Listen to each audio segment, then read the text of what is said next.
else for Nikki? We're here on the Best of Mass Barbecue Search. We're kicking off our final day, or our second to last final day. So this is Thursday. Tomorrow's our last day of the barbecue search, and we are here at Theodores. In Springfield. Yeah, so this is a staple for Springfield, and it's been around for years and years. So we're going to talk to Keith, who he co-owns the restaurant, also with another Keith. They bought it from two Teddies, which is kind of a funny anecdote we learned. So we're going to learn a lot about these anecdotes and a little bit of taste of their ribs, brisket, and pulled pork, as well as the history behind the iconic Theodores. Sure. So I'm going to hop in front. Yeah, let's bring it over to Keith. All right. Hey Keith, how's it going? Excellent. How you doing? Great, thank you. Yeah, so thanks for having us here. Well, glad to be here. Yeah, so we're right outside here in Springfield. We're going to be checking out inside of Theodores. It's got a lot of really cool artwork, and I'd love to check out the mural in the back and a little bit of history about maybe a little ghost hunting that we're going to hear about. All right, it is Halloween. Yeah. Yeah. So, yeah, we're going to hear a lot about the history here at Theodores, so why don't we step on inside? All right. Cool. Thank you. You're welcome. Come on in. All right.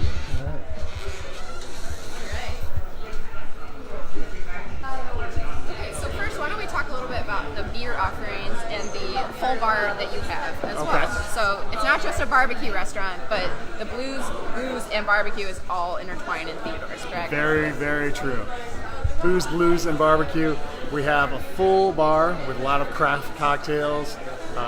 We do feature some local craft beers as well as high-end bourbons, and as well as your other craft fare to mix along with all of your famous barbecue, and live music, of course, which will be starting here shortly, which we do 5 nights a week, and no cover anytime, so just come on in anytime you like. Yeah, tell us a little bit about the history behind having the live music. Why was that a priority for the original Theodore? I think at that particular time, back in the 70s, it was unique, and he had always had live music, and there used to be a stage right behind you, this teeny tiny stage with a piano, and he always had live music, and it's blossomed into national blues acts and live music pretty much every night of the week. Yeah, you said you had Clarence Thomason at a point? Clarence Clements. Clarence Clarence. Got it. Yeah. Awesome. That's pretty awesome. We got some big names here. We've had some really big names over the years. It's been a lot of fun. Definitely fills up, I can tell you that. All right, let's take a step a little bit further in. We can see some of the artwork. Yeah.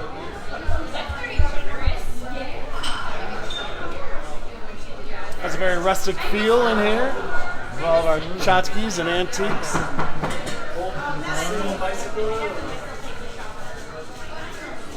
Yeah. Proud supporter of the Thunderbirds. Drew too much. For my second shot. So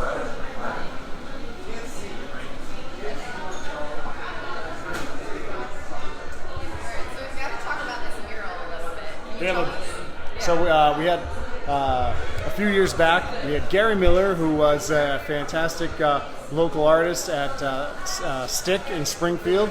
He came in one day and said, "I got an idea for your wall." So he started out in the far corner, charting the history of blues and blues artists, made his way from right to left, all the way around the room, all the way to more of the modern times of blues history. He did a fantastic job, something that is really unique to Theodores, and something that everybody really gets into when it comes.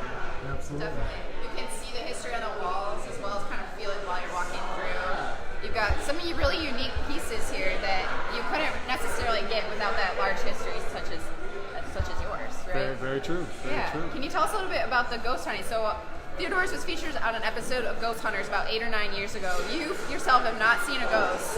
Nope. But you do get times where you feel a little bit of the paranormal No doubt. sense, yeah? I have most certainly been here when there's been creaks and steps and feelings of someone stepping behind you, and you hear things, but there's nobody there. But I've never seen anything. Yeah. But the Ghost Hunters guys explain that all in their episode on the show about how, what you may smell is not what I may smell, and you may see a ghost that I could never see, and we're both standing right in front of it, and everyone has unique experiences, and it's been, especially if you go upstairs to the oldest pool hall in North America, which that's where people feel the most sense of being, I guess. Yeah, tell us a little bit about that partnership between Smith's and Theodores. We own both, and we use all the food from Theodores upstairs at Smith's. It is a classic old style pool hall. Yeah. We feature tons of unique craft beers that are from all over Massachusetts as well over the country. Hard to find craft beers, and that goes well with the pool and a lot of fun parties and stuff. Yeah, so it's not just barbecue here, but we do want to learn a little bit more about your barbecue. So you got 3 different sets of ribs. Yep. Tell us about those. So we have focus on baby back ribs, St. Louis style ribs, and beef ribs. All right. Today you'll be sampling St. Louis ribs. Awesome. We for all the ribs, we pre-rub them in our own special rub blend, and then we will smoke them. And then you can get them with particular sauce. We have bunches of different kinds of sauces, from a Carolina mustard sauce, our own homemade bourbon barbecue sauce, a chipotle spicy barbecue sauce, teriyaki barbecue sauce, or you can have different rubs. That's a lot of sauce. Yeah, a lot of sauce. A lot of sauce. So That's awesome. I think what I saw for you guys is St. Louis ribs with just our house rub, Awesome. and then you can go from there. Awesome. And then I think what I would really like to see is there's an astroscope over there. Oh, Maybe yeah? we can take a little gander over the back. Over Yeah. there. Yeah. So we're gonna go to the live stage now.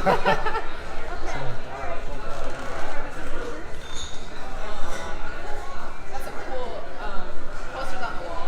So these posters that you see up here are the same artist, Gary Miller, designed those based off of record jackets from those same artists. So you kind of looked through the library and found their old records and recreated jackets on the wall. I thought this was the coolest thing. I've been here many times. You never noticed? I never noticed. So it's on the stage, it's kind of out of the way, Yeah. but Here, let Alex get a little closer. it's just one of the cool antiques that we have here.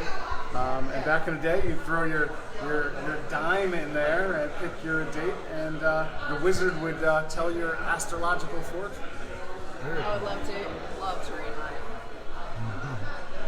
That's really crazy. Where did you get this? It was here. It was here here when you from got Teddy. here? Yeah. That's wild. It's a lot of like antiques, things you could probably never find anywhere else. Yeah, I'm sure that, that's something you'd see at Brimfield. This is actually the bar. This is actually the bar that it was before it was Theodores. Rainbow Cafe. Yeah. I didn't know that. Yeah. That's So cool. the sign was in the basement. We just hung it up. Wow. Pretty cool. Yeah. Got lots of different art on the wall. And The this mic a is great on. view The of mic is on. So restaurant. if you want to sing, go right ahead. I don't know. Maybe after the barbecue. You should come here when we have one of the rock star karaoke's where you sing and a band plays behind you. I'm already getting red. I'm sure you guys would be great at it. Oh, we got it. Yeah. Hey, how's it going? Going well. Say hello to our viewers at MassLive. Hi, viewers at MassLive. Ready to rock and roll. Yeah, it's going to get popping here in a few Yeah. hours, you said. Or a couple. Very, very shortly, Yeah. the band from Holyoke Community College, all the students and their professors will be performing for the parents and anyone who decides to come in tonight. Getting jazzy, getting snazzy. That's what we like to say. All Yeah, right. definitely. All right. We better make our way over to that barbecue before Yeah, it gets before it too gets cold. Yeah. It's a pretty nice view, too, the restaurant. You want to cut this light? Oh, sure.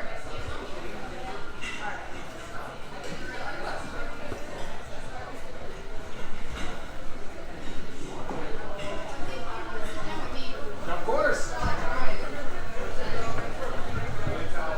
All right. Let's get you a chair here. Making our way around the table, let's show. So we got these St. Louis style ribs. Yep. Cornbread, coleslaw. We got our standard sides, which I love to see, with a nice collard green, butter for the cornbread.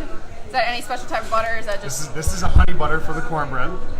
We blend that up with 2 styles of butter and fresh honey. We have a honey slaw. It's a little on the sweeter side. cool? We have our baked beans, which we make with pulled pork. And then we have our homemade collard greens. We're a little on the spicy side for those of you who don't do spice. And What's your brisket sandwich? this is actually a brisket. We call this a side of brisket. So if you just want to order brisket as it is and come on some bread, Looks delicious. that comes with our homemade bourbon barbecue sauce glazed over top, as Yum. well as the same with the pulled pork side item, with the bourbon barbecue sauce glazed over top. Nice. Yeah. Which should I try first? Your choice. Go for the brisket. Go for Brisket. the brisket. Yeah. Okay, brisket. I gotta make sure I get some barbecue in there. All right. And what kind of rub do you use for your brisket? So we make our own rub here, Okay. and we use the same rub for all of our barbecue. It's a secret That's collection of homemade spices. good. I like this brisket. It's very tender, and the sauce gives it a little bit of it's not too spicy. It's got a little bit of an acidity and nice feel to that. The textures of the sauce with the brisket. I thought that was really delicious. And I like my brisket a little bit. I like how it's cooked. It's not pink. It's not undercooked. Because I feel like there's a really great balance between that. Where if you overcook it, it's dog food. If you undercook it, it's too loose on the knife. So I think there's a really great texture, cut right through. A really nice bite to that brisket. Thank you. I'm glad I started with that one. All right. So moving on. While you're eating easy things to eat, Yeah. the pulled pork is probably your next. Yes, next. Okay. Tell us a little bit about the pulled pork when I try it. So once again, we take the same rub that we'd have. We rub that. We smoke the briskets and the pulled pork together. Oh, really? Yep. Do you think that adds like a nice flavor to the brisket and the pulled pork? Does it get the flavors involved, or maybe the smell of each? We feel that when the smokers are truly full with as many meats as we can put in, that the humidity keeps everything moist and it doesn't dry things out. So we've had great success that way. How long do you smoke your pulled pork? So we do the pork and the brisket. We do that for 10.5 hours. 10.5 hours, and then the ribs are. And the ribs we do differently in a different smoker, and we'll do those for 7 hours. I really like the sauce on this as well. Is that the same? Same sauce. Same sauce, yeah. I think it complements the meat very nicely. And I also love that, so pulled pork, it's not stringy. You get a really thick piece of pulled pork. So you really get a nice piece of meat. And then I think with a sandwich, I would think that would be delicious, just because I'm a sucker for a great pulled pork sandwich. And I love that it's not stringy. It's got a nice smoky flavor, but it's not too overpowering. It's really well balanced, as well as that secret sauce. I wish I knew what was in it. But of course, we would never ask you to reveal that. So if you got the sandwich, you would have it with this coleslaw on top. Oh, and the Yeah, sandwich. some people are into it, some people aren't. So we it. always try to describe it ahead of time. I also love on the pulled pork, so you have the really tender sides, and then on top it's a little bit hardened, so you have a little bit of a chewier bite on the top, crustier almost. Yeah. It's I've never seen it where it's almost like a bark on top of the pulled pork. That comes straight from the smoker, the crispiness of the bark stop. I like that. Yeah, it's good. All right. You're good, Excuse me kid. while I keep chewing. Yes. All right. Got more sauces. Yeah, to so try? these sauces are on every table. That's what you're currently enjoying. The bourbon barbecue. So this is the bourbon barbecue. I'm loving the bourbon barbecue. I think that's excellent. Bourbon does pair well with barbecue, as we are learning on this search, different ways to complement the meats. What do you think is one of the best things to complement with pulled pork? Would you say the coleslaw would be really good? Yeah. I personally mix our homemade mac and cheese with it. I just kind of I'll get a side of mac and cheese, and I'll take the pulled pork and I kind of mix it together. That's good. Sometimes I'm feeling a little adventurous. I'll mix it with mashed potatoes. Oh, I think that'd be really good. It's good. Not good for my waistline, but it's good. Yeah, There it is. That's not why you eat barbecue. Right. All right. I think I'm going to try just a bite of this cornbread too. Okay. I'll have to have it with that butter, right? So that's a nice, I like a dry cornbread, but it also has a cakier feel. I think that's the best part about barbecue. It feels like it's soaking up all the barbecue sauce. Yeah. Oh yeah. That is some good southern cornbread. I can appreciate that. All right, moving on to the ribs. On to the ribs. I can't ever bite into a rib with a fork. I've gotta You gotta get right in there. You gotta get involved. I'm gonna go for a middle one. So these ribs, they smoke differently. So these two are smoked together, and the ribs are smoked separate. Correct. These are St. Louis style ribs. Can you tell what the difference between St. Louis, the beef, and the baby back is? So we like to describe them to the guests that the St. Louis style ribs are more like a a ribeye, if you equate it to steak, where the baby back ribs are more like the filet mignon. Filet mignon is a leaner meat, where the ribeye is marbled with the juiciness of the fat, so you get a little more, but it's easier to eat. Yeah, so you can see that right here, the elements of it. There's like a juicier, fattier piece off the edge of the bone. It's almost falling off. But we have been. Can I delay this any longer? We do love to see like a large part of meat on top of the bone, because if you want a little bit of chew to that, a little bit of bite to that rib, you don't want it to be falling off the bone before you try it. And I think that's such a great way to like smoke a rib, is to have a really good hearty bite before you make the bone clean. So There you go. yeah. All right, now I'm gonna finally eat this. Don't drag it out any longer. All right, yeah, that's a nice bite. Even through a large bite, I don't even hit the bone. That shows how much meat is on there, and I love the seasoning. It almost tastes like steak seasoning sauce. You said it's more like a That's our homemade rub, and then I like that. It's a little salty. A little bit. It makes me wanna. I'm gonna need another like. I need a margarita. Yeah. That's what I was feeling. I'm like, wait, is this the rim of the margarita? Yeah, that's a good way to describe it. So yeah, there's lots of meats on that, and then the bone ends right here, but there's more meat on the edge, so you can see you just got a lot of meat to cover, and I feel like you'd be really full and satisfied after some ribs at Theodores. I don't know.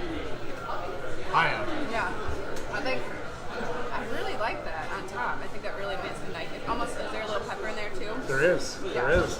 I can see that. It looks really good. All right, so for sides, I tried the cornbread. Got to get involved with this coleslaw. I think it's really important to have sides that balance out the like heavy intake of meat. Like you want to have something that's going to balance it out and have a bite of coleslaw. Not that I've been eating barbecue all day or something. And it gives you that picnicky feel, you know? Yeah. I think it's important to have like, I don't know, I feel like the meal wouldn't be complete a real barbecue without like a side of cornbread. Like you gotta have that. You have to have It's a cornbread. really authentic element. You absolutely have to have cornbread. But as far as like, so you have obviously some southern roots in your barbecue, and there's always going to be that authenticity of the southern roots of barbecue. That's where it's generated. But what do you think is the stamp and signature of Theodores? Like what makes it your barbecue unique? Because we make our own rubs and our own sauces, I think that is how we are able to create our own flavor and our own style for that. Yeah, I also think the atmosphere contributes to that as well. I think you're right. Yeah, the blues, we were talking a little bit before the broadcast about how blues and barbecue, it stays like, it's not as Nice accompaniment. Yeah. Absolutely. It just rolls off the tongue. exactly. Blues, and barbecue. All right, everybody. So I'm going to be finishing this up with Alex. He's going to get a taste of the ribs, brisket, and pulled pork here that Keith has so nicely brought out for us at Theodores. Excited. Yeah, it was so nice to be able to get a tour of your restaurant, learn a little bit about the history, and of course, eat your delicious food. So thanks for having us. Well, in. thank you guys. Thanks for coming. Thanks everyone who watched. All right. See ya. Enjoy, Alex. Thank you.